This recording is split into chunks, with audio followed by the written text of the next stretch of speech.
తిరువూరు నియోజకవర్గంలో 77 మంది ఫీల్డ్ అసిస్టెంట్లు ఉన్నారు.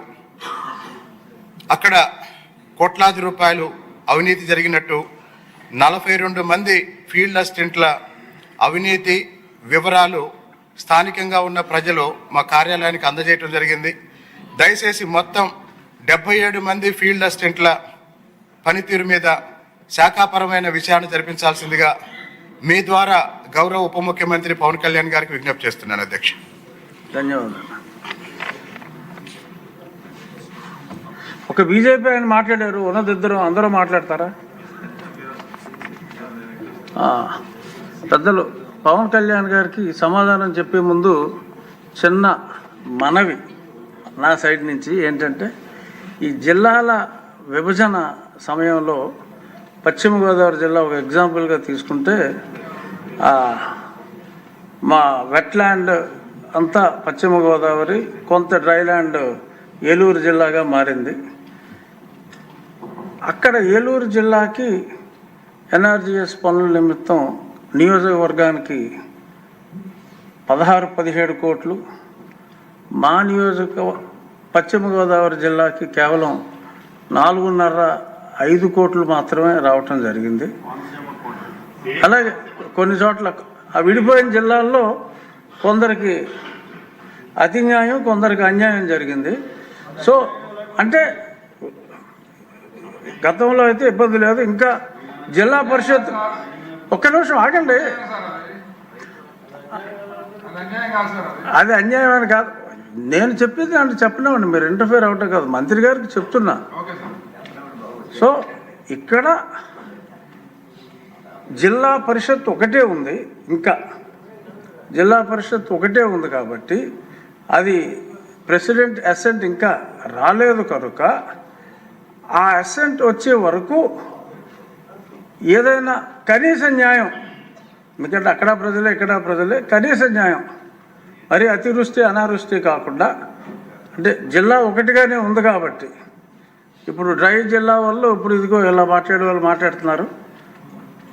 అది ఒక అభ్యర్థన, మీ పరిధిలో ఏమైనా ఉంటే జిల్లా పరిషత్ ఒకటిగానే ఉంది కాబట్టి ప్రెసిడెంట్ అసెంట్ ఇంకా అఫీషియల్గా రాలేదు కనుక ఏదైనా వెట్లాండ్స్ని కూడా, డెల్టా ఏరియాను కూడా కనికరించే అవకాశం ఉందేమో పరిశీలించమని అభ్యర్థన. గౌరవ ఆదోని శాసనసభ్యులు చెప్పింది కీలకంగా ఒక మాట అన్నారు.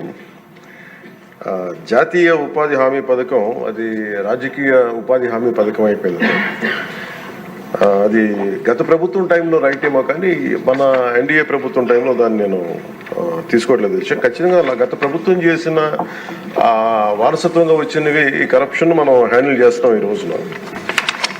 వన్స్ నేను పంచాయతీరాజ్ శాఖ బాధ్యతలు తీసుకున్న తర్వాత మొట్టమొదటి దృష్టి పెట్టింది కూడా ఆ జాతీయ ఉపాధి హామీ పథకం కింద అసలు ఏమేమి అవకతవకలు జరిగినాయి. ఇప్పుడు ఎంత గొప్ప పాలసీ పెట్టినా, పథకం పెట్టినా జనం అందరూ కొల్యూడ్ అయిపోయి, అంటే మనకి పార్టీలు కొల్యూడ్ అయిపోయి అందరూ అంటే ఒకళ్ళని కరప్షన్ చేసామని అర్థం చేసుకోగలం, కానీ ఒక గ్రూప్స్ కొల్యూడ్ అయిపోతే తప్పులు నిర్ధారించడం చాలా కష్టం అయిపోతుంది. ఇప్పుడు ఇందాక ఉదాహరణకి మేము రాగానే ఫస్ట్ చాలా ఎక్స్టెన్సివ్గా కూర్చున్నాం, ముఖ్యంగా ఈ సోషల్ ఆడిట్ డైరెక్టర్ తోటి, ప్రిన్సిపల్ సెక్రటరీ గారితో కూర్చున్నప్పుడు వరుసగా చాలా ఆల్మోస్ట్ 1-2 months రివ్యూ తర్వాత సోషల్ ఆడిట్ డైరెక్టర్ ఎవరైతే జాతీయ ఉపాధి హామీ పథకంలో అవకతవకలు ఎవరైతే చేస్తున్నారో వాటిని జరగకుండా నిలువరించాల్సిన వ్యక్తి అతనే అవినీతికి పాల్పడ్డాడు అధ్యక్ష. అందుకని వెంటనే అతన్ని తీసి పక్కన పెట్టేసాం. అవి కాకుండా మేము తీసుకున్న ఇమ్మీడియట్ చర్యలు ఏంటంటే అధ్యక్ష, ఒకటి మేము ఈ social audit, vigilance cell, quality control 3 కొత్త వాళ్ళని పెట్టాం అధ్యక్ష. కొంచెం ఎఫెక్టివ్ పీపుల్ని పెట్టాం.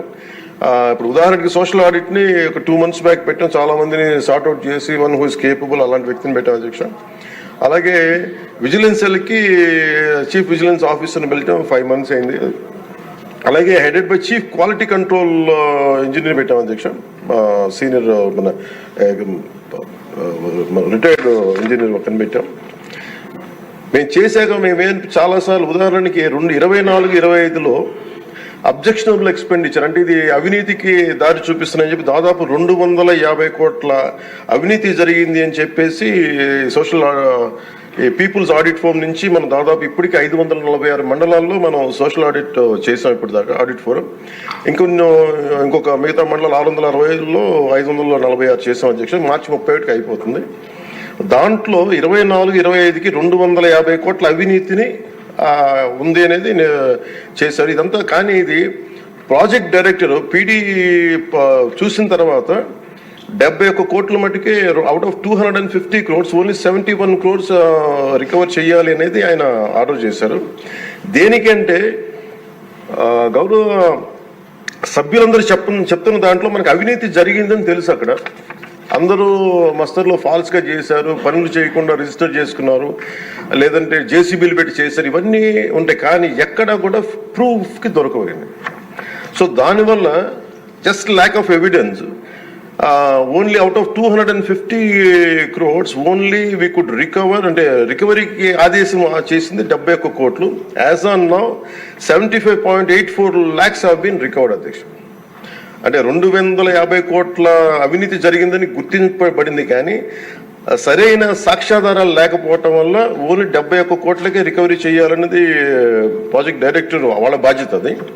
సో దాని నుంచి 75.84 లక్షలు యాజ్ ఆన్ చేశారు. ఇంకా still we have enough time అధ్యక్ష. కానీ దీన్ని ప్రతిదీ చాలా లోతుగా దీన్ని చేస్తున్నాం. And we have a very good team which will take it forward. ఇంకా రెండు మీరు అడిగింది అధ్యక్ష,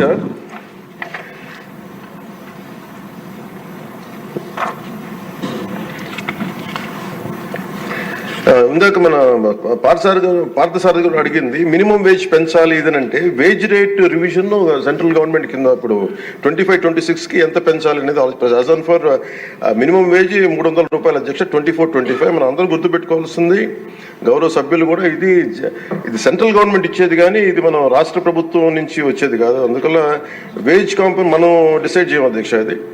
సో యాజ్ ఆన్ టుడే ఇది 24-25కి 300 రూపాయలు. దీన్ని రివిజన్కి 25-26కి కేంద్ర ప్రభుత్వం దాని మీద సంసిద్ధంగా ఉన్నారు చేయడానికి. అలాగే వేజ్ పేమెంట్ ఇంకా పెండింగ్స్లో ఉన్నాయని చెప్పారు. అది జనవరి 8 నుంచి government of India has 8th inform చేశారు మాకు దట్ ఇట్ విల్ బి తొందరలోనే క్లియర్ చేస్తాం. ఎందుకంటే అది సెంట్రల్ నిధుల నుంచి రావాలి కాబట్టి మేము రాష్ట్ర ప్రభుత్వం తరపు నుంచి మేము వెయిట్ చేస్తాం అధ్యక్ష. అలాగే మన లోకం మాధవ్ గారు మన గౌరవ శాసనసభ్యులు జేఎస్పీ వారు అడిగిన దానికి ఏంటంటే ప్రత్యేకించి ఇలా అవకతవకలు జరుగుతుంది, దీని గురించి మనం ఏం చేస్తున్నాం అంటానికి we have created a wage monitoring cell అధ్యక్ష for increasing average wage rate. Accordingly we will take it forward అధ్యక్ష. అలాగే మీరు అడిగిన దానికి అధ్యక్ష జిల్లాని ఒక యూనిట్గా చేయమన్నారు అధ్యక్ష. అది అసలు బేసిక్గా మీరు అడిగిన దానికి ఎంతమంది అంటే అక్కడ ఉన్న ఎంతమంది లేబర్ ఉన్నారనే దాని మీద ఉంటుంది అధ్యక్ష. అంటే ఎక్కడ ఎక్కువ పని దినాలు అవసరం, ఎక్కడ లేబర్కి ఎక్కువ పని, దాని మీద బేస్ అయింది తప్ప వేరేలా కాదు అధ్యక్ష. సో మాకు ఉన్నదానికి ఏంటంటే గవర్నమెంట్ ఆఫ్ ఇండియా మన ఏ పేపర్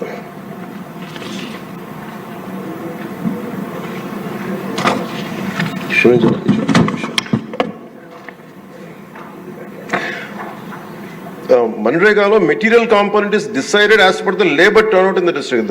డిస్ట్రిక్ట్ యాజ్ ఎ యూనిట్లో ఒక 60-40 రేషియో ఉంటుంది న్యూ డిస్ట్రిక్ట్లో. సో దాన్ని మేము ఒకసారి చూసి మీకు తెలియజేస్తాం అధ్యక్ష. ఖచ్చితంగా we will take it into consideration when we go to Delhi also will take it forward what are the honourable members raise the question they have raised.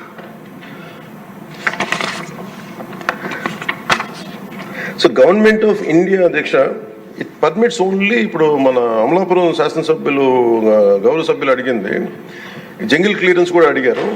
But government of India very clearly said only 266 works should be taken under NREGA అధ్యక్ష. దాంట్లో jungle clearance అనేది లేదు అధ్యక్ష. So దానివల్ల అది మన పరిధిలో లేనిది. ఇక అవసరమైతే ఇందాక మేము గౌరవ ముఖ్యమంత్రి గారితో మాట్లాడి ఇది చాలాసార్లు గౌరవ మంత్రి అచ్చెన్నాయుడు గారు చాలాసార్లు క్యాబినెట్లో ఇదే విషయం ఆయన కూడా ప్రస్తావించారు. ఇది ఫైనల్గా ఒకసారి దీన్ని మనకి నరేగాలో రాలేనప్పుడు, జాతీయ ఉపాధి హామీ పథకంలో రాలేనప్పుడు దీనిని మనం రాష్ట్ర ప్రభుత్వంగా మనం దాన్ని ఎలా చేయాలని jungle clearance is a big issue, this all understood sir. అది కొంచెం ఇబ్బందికరమైన ఇష్యూయే. అది గౌరవ మంత్రి అచ్చెన్నాయుడు గారు చాలా పర్యాయాలు అది తెలియజేశారు ముఖ్యమంత్రి గారికి కూడా. ఇది ఒకసారి క్యాబినెట్లో కూర్చొని అది డిసైడ్ చేస్తాం, తెలియజేస్తాం అధ్యక్ష. Thank you.